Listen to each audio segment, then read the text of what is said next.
Hey guys, good morning. তোমরা সবাই কেমন আছো? আশা করি সবাই খুব ভালো আছো। আমিও খুব ভালো আছি। আমি সকাল থেকে আজকে ভিডিওটা স্টার্ট করেছি। খুব সকালও নয়, এখন বাজে 9টা। তো এখান থেকে আমি ভিডিওটা স্টার্ট করেছি। অনেক দিন থেকেই গোল্লা চিংড়ি খেতে মন যাচ্ছিলো। তোমার দাদাভাইকে বললাম যে আনবে আনবে, ও আজকে ফাইনালি নিয়ে চলে এলো গলদা চিংড়ি। তো এখানে তো বাবান সোনাকে ধরানো, আর ওর কিছুতেও ভয় নেই। ও সব কিছু ধরবে, সব। যদি সাপও পায়, সাপটাও ধরে নেবে। এত মানে কি বলবো, কিসেতেও ভীতু নয়। সব কিছু যা পাবে সব ধরবে, আর শুধু মুখে করবে। মানে কি বলবো, বাবান সোনা এত খচ্চর কি বলবো। আর এখানে বড় বড় গলদা চিংড়ি এনেছে। আমার তো খুবই ভালো লাগে। এই যে 4টি এনেছে, একটি বড়, তারপরে সব মাঝারি মাঝারি। আমি এখানে গলদা চিংড়িটা কাটছিলাম, সেই সময় তোমার দাদাভাই একটু ভিডিওটা করে দিচ্ছিলো। আর একটু না ও না লম্বাভাবে ভিডিওটা করছিল, তো তারপরে বললাম সোজাভাবে ভিডিওটা করো। তারপরে আবার সোজা দিকে ধরলো। তো তোমার দাদাভাই তো অফিস চলে গেছিলো, অফিস থেকে আসার পথেই এটা এনেছিল, মানে কাছেই তো। তারপরে এই দেখো সোজাভাবে ধরেছে, দেখছো? সে ও মানে যা তা করে ভিডিও, মানে ক্যামেরা ধরে ফেলে আর কি। তো চলো ঝপঝপ করে আমি গলদা চিংড়িটা কেটে নিই, আবার তোমাদের সাথে পরে কথা হচ্ছে। এখন চলে আসছি পরে কথা হচ্ছে বলতে বলতে, এখন চলে আসছি এখানে। দেখছো ডাল ফুটছে আমার। এখানে আমার ডালটা হয়ে গেছে। কি ডাল করছি? এখানে আমি আম ডাল করছি। আম ডালটা আমার হয়ে গেছে, চলো নামিয়ে ফেলি। আর এখানে করেছি মাছের টক করেছি, নিজো তেঁতুল দিয়ে মাছের টক। আর করেছি চিংড়ি মাছের কালিয়া, গলদা চিংড়ির কালিয়াটাই করেছি, আমার ওইটাই ভালো লাগে ঝালটার। এখানে করেছি আলু পটল ভাজি। আলু পটলকে ছোট ছোট করে ভেজেছি আর কি কেটে। আর করেছি আম ডাল, তোমাদেরকে তো দেখিয়েই দিলাম তখন আম ডালটা করছিলাম। আর এদিকে আমি চলো রান্নাঘরটা একটু পরিষ্কার করে নিই। তো রান্নাবান্না হয়েছে, তো রান্নাবান্না শেষে আমি রান্নাঘরটা একেবারে ক্লিন করে নিই ভালোভাবে। তো রান্নাঘর না ক্লিন না থাকলে বাবু কিছুই ভালো লাগে না। রান্নাঘরটা যেন একটু ভালো, মানে ভালো করে ক্লিন করতে হবে, তবেই যেন সব যেন বাগানো গুছানো থাকে। মনে হয়, মনটাই হয় সবসময় যেন রান্নাঘরেই পড়ে থাকি। এটাই হয় আর কি। সব মেয়েদের দেখবে আগে রান্নাঘর আর নিজের রুমটা আর রান্নাঘরটা যদি ঠিক থাকে, তাহলে দেখবে সবই ঠিকঠাক আছে। আর ওইখানে আমি যে কী আনতে গেছিলাম জানি না, ছট করে ছুটে চলে গেছিলাম। হ্যাঁ, বেসিনটা পরিষ্কার করব বলে একটা জালি আছে, সেইটি আনতে গেছিলাম। কারণ বেসিনটা কদিন ধরেই নোংরা হয়ে গিয়েছিল, তাই বেসিনটা একটু ঘষে মেজে দিলাম। তারপরে আমি তো এখন তো স্নান করা হয় না, তারপরে আমি স্নান করে চলে আসবো। আর এদিকে দেখছি ওই যে নাচতে নাচতে ঘর আসছি, উপরকে আসছি নাচতে নাচতে। চলে আসছি উপরকে। তো নিচেতেই ছিলাম মানে নিচেতেই থাকি এখন। দাঁড়াও। কারণ যা গরম পড়েছে, আর উপরে থাকা দূর, তাই সেই জন্য আমরা সব সময় নিচেতেই থাকি।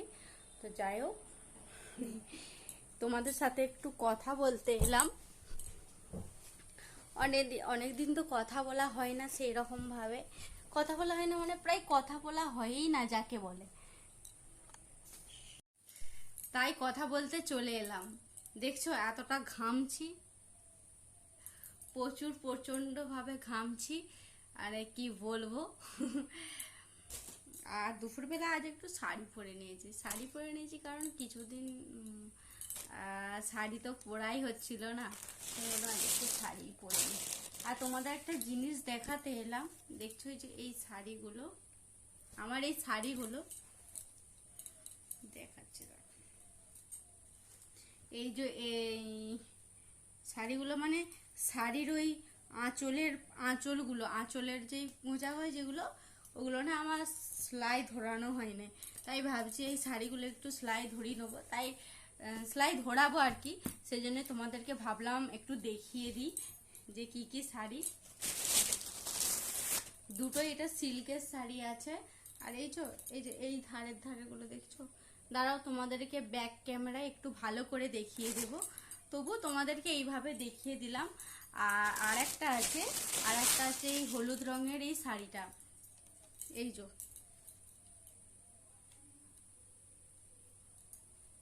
আর এই পলিথিনটা আওয়াজটা দেখছো, খরমর খরমর করছে।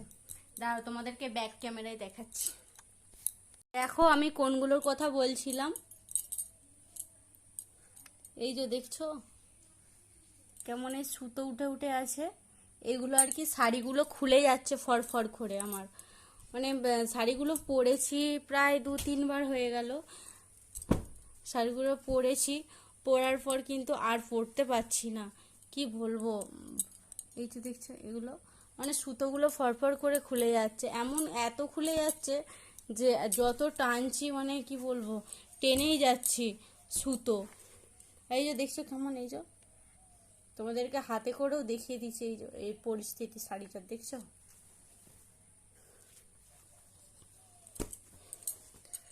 তো যাই হোক, দেখেই নিলে শাড়িগুলোর অবস্থা খুবই খারাপ। তো তোমাদের সাথে আবার পরে কথা হচ্ছে, এখনকার মতন টাটা। দুপুরের কথাবার্তা আমি তো বললাম, তারপরে এখন বেরিয়ে পড়লাম কোথায়, এখন বেরিয়ে পড়লাম একটু ঘুরু ঘুরু করতে। তা রাতে রান্না বান্না করে নিয়েছিলাম, সেই সময় আর ভিডিও করা আর হয় না। আর এই যে আমি আসছি আজ জয়রামবাটিতে। জয়রামবাটিতে কেন আসছি, একটু খেতে মন গিয়েছিল আর কি, কী খেতে মন গিয়েছিল সেটা তোমরা পুরো ভিডিওটা দেখো, অবশ্যই তোমাদের ভালো লাগবে। যে আমরা হেঁটে হেঁটে যাচ্ছি, এখন চলে আসছে একটা ছোট্ট রেস্টুরেন্টে, তো খুব বেশি বড়ও নয়, এখানে চলে আসছে এই যে দেখছো চিকেন পকোড়া। আর চিকেন পকোড়াটাই সেই সময় ভিডিওটা করেছিলাম, আর খেয়েছিলাম মোগলাই। সেই মোগলাইটার সময় কি হলো, হ্যাঁ তোমার দাদাভাইয়ের সাথে একটু যা হয় আর কি, সেই জন্য আর ভিডিওটা করি না। ওকে ভিডিও করে দিতে বলছে, ও বলছে আমি করবো না। আর এই যে এই সময়টাই ভিডিওটা করে দিয়েছিলো, তারপর আর করে দেয় না। আর এখন চলে আসছি মিষ্টির দোকানে, কারণ আমি রাত্রিবেলা এলি, সন্ধ্যাবেলা এলি, আমাকে আগে মিষ্টির দোকানে ঢুকতেই হবে, কারণ মিষ্টি ছাড়া চলে না। আর আমি গরম মিষ্টি খেতে খুব ভালোবাসি, খুব খুব ভীষণ ভীষণ, মানে কি বলবো। তো তোমাদের সাথে আবার পরে কথা হচ্ছে। পরের দিনে রাত্রিরে বেলা তোমাদের সাথে কোনো কথা হয় না, মানে কখন আসছি কি, কারণ হচ্ছে দাঁড়াও বলছি তোমাদেরকে। তো যাওয়ার সময় আমি ভিডিওটা করেছিলাম, কারণ হচ্ছে তখন হচ্ছে রাস্তায় খুব অন্ধকার ছিল, সেই জন্য আর আসবার সময় আর ভিডিওটা আর করলাম না। আর এসে এসে আর কোনো কথা হয় না, ভাবলাম পরের দিনেই ভিডিওটা শেষ করব। তো গুড মর্নিং, আর কি বলবো। তো পুরো ভিডিওটা তোমাদের কেমন লাগলো অবশ্যই অবশ্যই লাইক কমেন্ট শেয়ার করে দিও প্লিজ প্লিজ, আর বেশি বেশি করে শেয়ার করো, আর আমার চ্যানেলটি প্লিজ তোমরা সাবস্ক্রাইব করো, এইটুকুই শুধু বলার ছিল। তা আমি তো আরও ভিডিও দিচ্ছি, প্লিজ তোমরা প্লিজ সাবস্ক্রাইব করে দিও।